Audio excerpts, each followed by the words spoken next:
Welcome to the new moon in Aquarius, which wanes at 12:49 a.m. Eastern Standard Time on February 1st.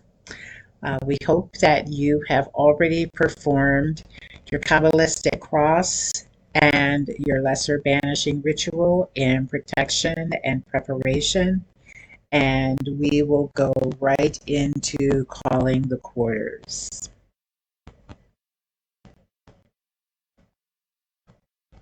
All hail to the watchtower of the east, to the element of air, spirit of intuition, intellect, and sense of reason, the very breath of life to all that live upon this great earth. We ask you to join us in our ritual, lending us your powers of discernment for the good work ahead.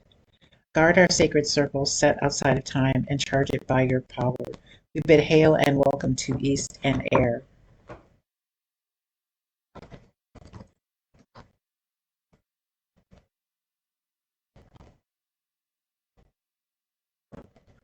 All hail to the watchtower of the south, the element of fire, creative energy and will, burning flames of desire. We ask you to join us in our ritual, lending us your powers of vitality and drive for the good work ahead. We ask that you guard our sacred circle set outside of time and charge it by your power, helping us to move forward. We bid hail and welcome to south and fire.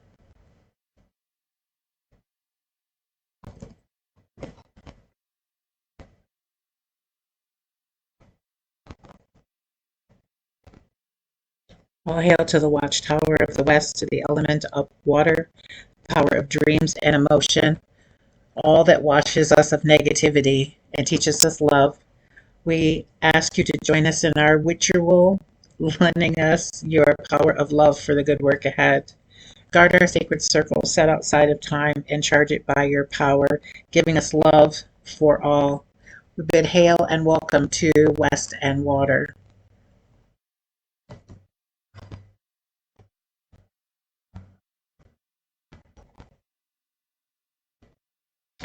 All hail to the watchtower of the north, the element of earth, the power of Mother and Earth, the power of silence, power of manifestation to that which we create.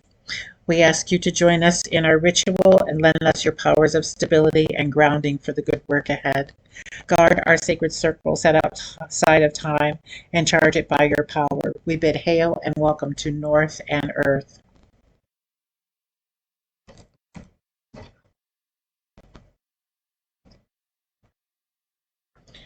To the ancients, older versions of ourselves, divine mystery, we ask that you bring together that which is true to our respective paths, helping us to heal the past that has carried negative karma.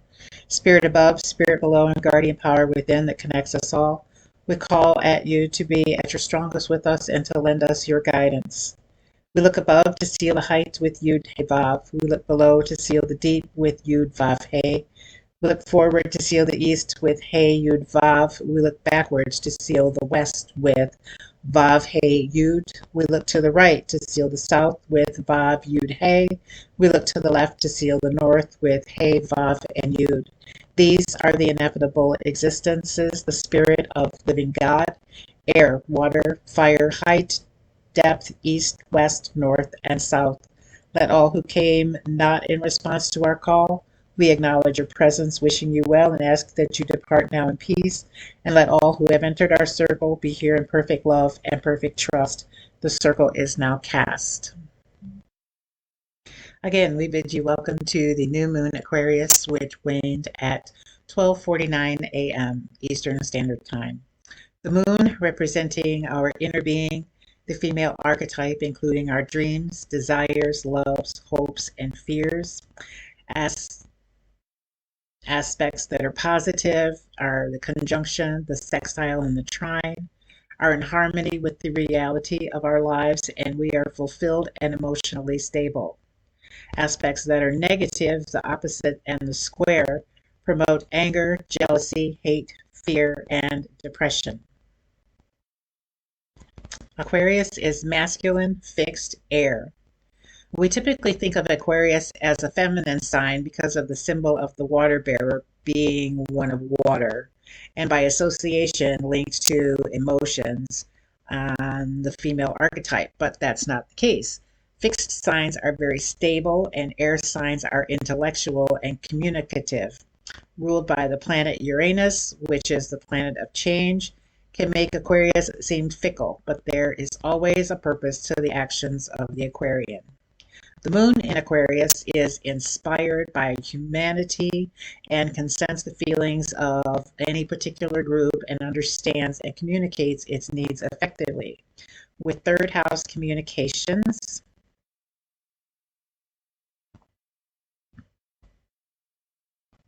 is key. As an example, I watch a lot of Joyce Meyer. Yes, I appreciate that she's a Christian and I'm a pagan, and those two usually don't mix, but I've always felt that she has a lot of down to earth, common sense type philosophies in her teachings. You can imagine when she goes into one of those mega churches to preach, she's talking with literally thousands of people, not counting those who are watching on television or the internet.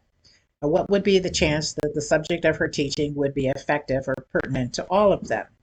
Slim, you think? I'm always amazed that she always seems to touch on something that has a particular meaning to me. And I know I'm not alone in that. You always hear her say, someone here needs this. And a lot of times it's me. That's the Aquarius moon in the third house. Just that uncanny knowing and understanding, going with the flow of how you're inspired to speak and stepping out in faith that someone you're talking to is someone that needs to hear what it is that you have to say. Aspecting this new moon is the conjunction with the Sun and Saturn, as well as the square with Uranus, and therein shows us how Uranus's influence, being the ruling planet of Aquarius, isn't effective in alternating Aquarius's stability for this transit. The conjunction occurs when planets are at 0 degrees from each other. It's considered an aspect of intense unity. The Sun represents our outer being, our basic character, conscious identity and personality, ego, and goals in life. Saturn in our chart represents limitations, responsibilities, and structures in life. The Sun in Aquarius promotes open-mindedness and enthusiasm, while Saturn may give us a little bit of cautious attitude toward the group we're supposed to be helping. So tread lightly and consider well how we say what we say. While the Sun's conjunction with the Moon is in the third house with her, Saturn is actually in the fourth house, whose focus becomes home and its surroundings. The square occurs when planets are at 90 degrees and is considered an aspect of tension in order to stimulate action.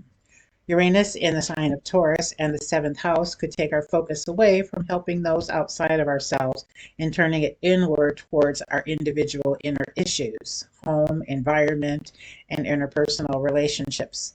But if I've learned anything through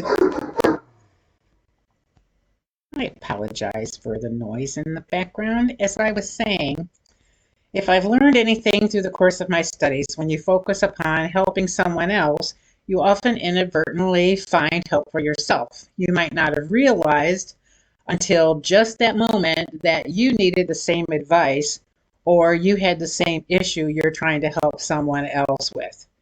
Go with it. The ascendant is in Scorpio with the North Node in Taurus, giving us passion and a drive to complete what we start. However, this new moon aspects your chart. Get up and get busy. There is much soul searching to do before spring. Today marks the change of the Chinese New Year from that of the rat to the year of the tiger, and it is the water tiger. From Year of the Tiger to 2022 website, I find that the tiger is known as the king of all beasts in China. Here it's the lion. The zodiac sign tiger is a symbol of strength, exercising evil, and braveness. Many Oriental children wear hats or shoes with a tiger image for good luck. The ox and the goat are the luckiest zodiac signs in the year for 2022. For those born in the years of the rat, the snake, the monkey, the pig, and the dog, you will need to make comparatively more of an effort in order to make achievements.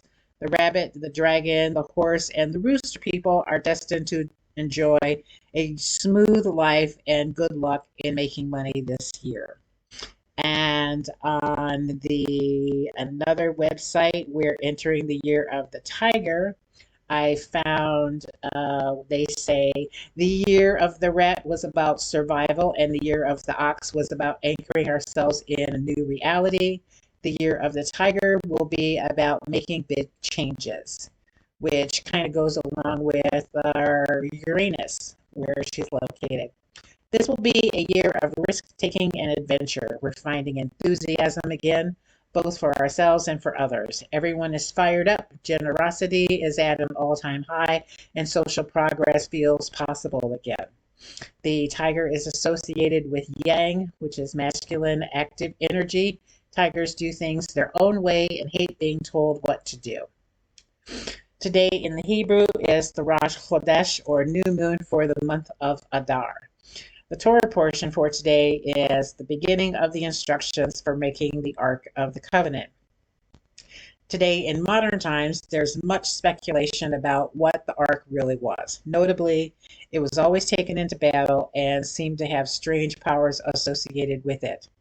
The show on the History Channel, Ancient Aliens, have devoted many episodes to discussing its powers. The members of the House of Israel, who were responsible to carry it from place to place, were given specific instructions on how they were to dress. When the first temple was completed, the ark and the tablets containing the Ten Commandments were kept in the portion of the temple known as the Holy of Holies, and only the high priest was allowed access to that part of the temple. There was a set of guidelines for the kind of person that was allowed to be the high priest, and even from what bloodline he was allowed to be from. Thinking of today's standard, when we think of a person's bloodline or his ancestral DNA, it's generally to find out what his or her heritage might be. However, understanding that all things are passed in the blood from one generation to the next, including a propensity towards mental illness, drug abuse, cancers, etc., it's not out of the way to imagine that the standards for the lineage of the high priest could or even should be stringent, especially when consider their influence over the people, as well as them being exposed to whatever powers were associated with the ark itself. It's like when we go for x-rays, the technician has to wear protective covering when they turn the machine on. The priest's clothing was specific, which could have been designed for his protection.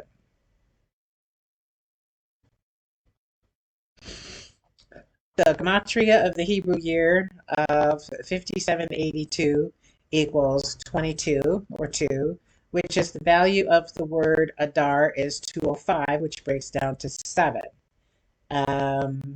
And the year, as we know, is 2022. Adar in Hebrew, the Aleph, the Dalet, and the Resh, means exceeding glorious.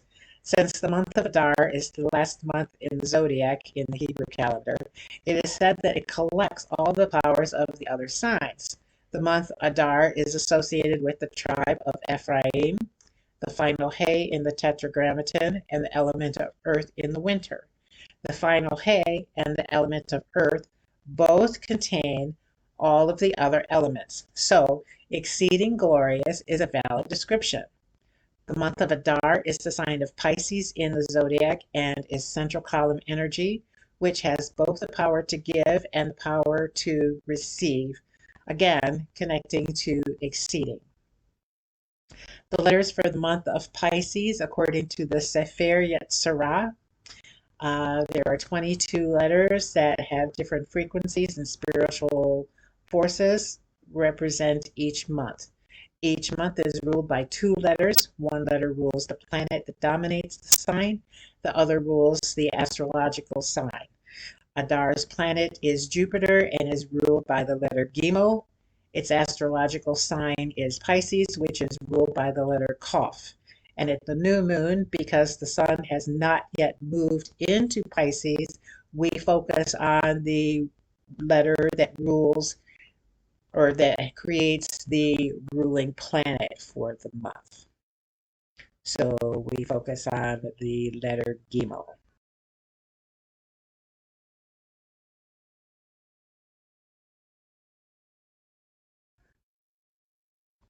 The letter Gimel symbolizes abundance, prosperity of all kinds, and good luck. And this is also the reason why Pisces, the symbol of the fish, are a symbol of protection from the evil eye. The 13th path is associated with the High Priestess card in the Thoth Tarot.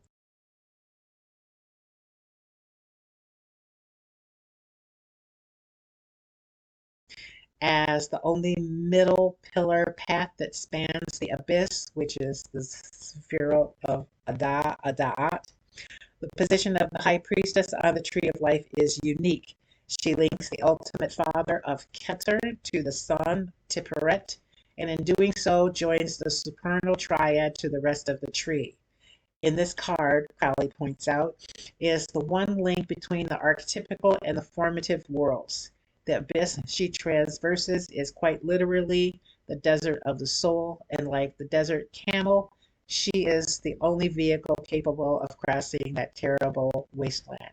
And that is from Lon Milo Duquette's Understanding the Thoth Tarot. It's important for high initiation to regard light not as the perfect manifestation of the eternal spirit, but rather as the veil which hides that spirit. And that's also from Understanding the Thoth Tarot. Also fitting within the exceeding glorious phrase is the description of the path from the Kabbalistic tree of life associated with the letter Gimel.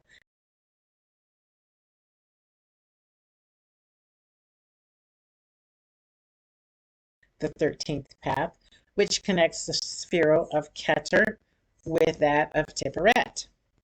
The sphere of knowledge, which the path crosses, is said to have fallen from the tree when Adam and Eve sinned by eating of the tree of knowledge of good and evil. Part of the great work is to reunite the self with holy guardian angel and restore the sphere of knowledge to its rightful position on the tree. Additionally, the high priestess joining the sphere of Keter with that of Tipperet and traveling through where Da'at is supposed to be connects universal consciousness from Keter with that which is personal and unique to each of us in Tipperet.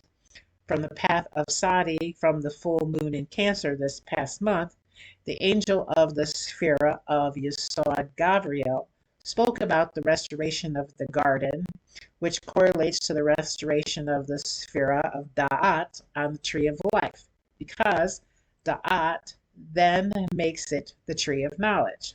Gavriel stated, and Tetragrammaton, or an Yud-He Vav-He Elohim, planted a garden eastward in Eden, and out of the ground made Elohim to grow every tree that is pleasant to the sight and good for food. The tree of life also in the midst of the garden, and the tree of knowledge of good and evil. This is the tree that has two paths. And the river Nahar went forth out of Eden, namely from the supernal triad, which is based from Keter to Binah to Chokmah, to water the garden, and from thence it was divided into four heads in Da'at. This river going forth out of Eden is the water of life which proceeds out of the throne of God.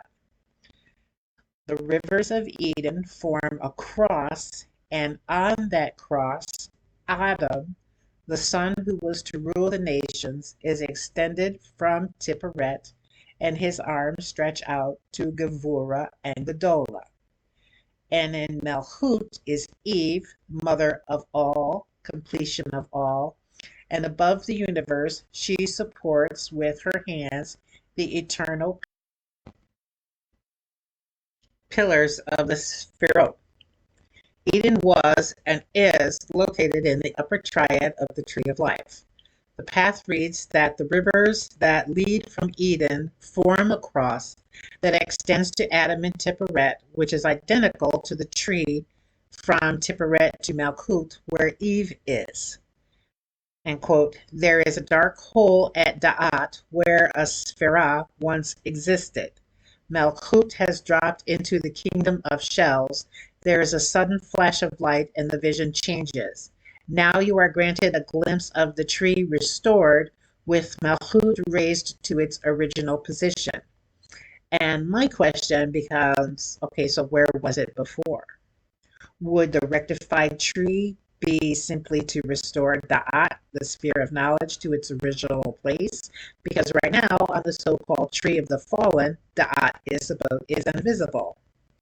And then Gabriel goes on to say, quote, Adam shall restore all things to their previous balance, just as Adam had been extended on the cross of the celestial rivers. So shall my son, a second Adam, be crucified on the cross of infernal rivers of Da'at. Yet to do this, he must descend into that Sephirah which is fallen and be born as a child of earth. End quote. The path of Gimel is connected to the rivers that run from Eden.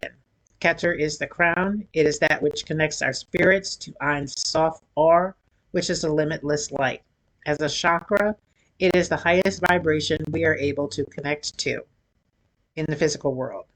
The limitless light includes knowledge of everything. The crown symbolizes the will of God, the will for unity or oneness. Tipperet is called beauty. It is located at the heart center. Beauty balances constriction and expansion, just as the heart beats and allows blood to flow in and out of the vessel. It balances above and below, masculine and feminine. It is associated with the sun in your chart and shows where you can express your highest good. I was reading a sample of a book this past week on the spiral breath, which is a meditative form of breathing that is said to restore the connection between the brain and the heart, which is like from Keter and Tipperet, which is supposed to awaken the part of the mind that has been stalled, if you will, for generations of unuse. Just as dormant DNA is considered by some of mainstream science as junk because they don't know what it's supposed to be used for, well, perhaps that question would be answered if we awaken the dormant sections of the mind that release the powers that we're supposed to have. So then the question becomes, what is your highest good? What is the greatest thing you can do in this physical existence? Find your purpose and be that. Stay that, because that was the plan you made for yourself before you came here. So be true to your nature is to find out what that is and be that. It's that simple. Not to be like Susie or Fred in the house across the street. Be yourself. Because in that, you are perfected. You are honest. You are true. Love of self is love of your purest self, love of your truth. It's like different people process foods differently. I may be more inclined to process meats better than the next person whose body is geared more towards fruits. I have to take fruits in moderation because my body doesn't process them the same. We're all slightly different in our needs and our natures, just as we are all different in our beliefs and our faiths. That doesn't mean we're right or wrong. We just see the world differently. We approach the world differently. We eat different things. We process information differently. We awake at different times. Hopefully, the time you appointed for yourself. Blessed be. So the divine associations for the path of Gimel are for the path of Keter, it is the angel Metatron. The divine Hebrew name is Echya, which translates to I am that I am, and I will be that which I will be. For the sphere of Tipperet, known as beauty, the divine Hebrew name is Yehovah Aloha Vada'at. The number is 6. For the 13th path is known as uniting intelligence because it is itself the essence of glory and the consummation of truth. As we said, the Hebrew letter is the Gimel. The Toth Tarot card is the High Priestess. The scent is jasmine, the color of blue. Areas that the 13th path can help you: aligning, cleansing, clearing, and balancing yourself, becoming more objective to yourself and others, being able to access the universal mind as opposed to your individual mind, meditation, flushing negativity, releasing blocked emotions, which is supposed to be very healing, being protected and being able to protect others, your sense of creativity, self responsibility, and releasing the flow of the Kundalini force within you. In his book, Scrying the Tree of Life, Chic Cicero wrote, "The 13th path is named Uniting Intelligence and is so called because it is itself the essence of glory. It is the consummation of truth of individual spiritual things. This path is a direct pipeline that unites the higher self to the divine self." The path symbol is a silver crescent moon. For more information or for a complete copy of all of the information and references that I provided in this writing or in this ritual, please visit the blog at